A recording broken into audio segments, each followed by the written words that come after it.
दोस्तों आप देख रहे हैं अमेजिंग फैक्ट 2.0 और एक बार फिर से आप सभी को अमेजिंग फैक्ट 2.0 चैनल में स्वागत है। दोस्तों लोग कहते हैं ना कि कुत्ते की पूंछ में कितना भी घी लगा लीजिए लेकिन वो टेढ़ा का टेढ़ा ही रहेगा। सेम वही हाल है इन भैया का। आप खुद देख लीजिए इस लाइव वीडियो में कि कैसे खेसारी जी को फिर से टारगेट करते हुए क्या बोल रहे हैं। आज अगर विरोध ना हुई तो ऐसे ही केहू और भी एक गंदा राजनीति के शिकार हुई।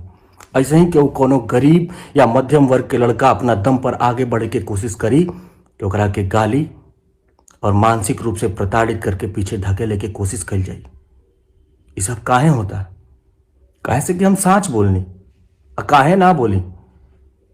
बाबा साहब भीमराव अंबेडकर जी के द्वारा रचित संविधान में भारत के हरेक नागरिक के समान मौलिक अधिकार दिहल गईल बा, अभिव्यक्ति के आजादी दिहल गईल बा।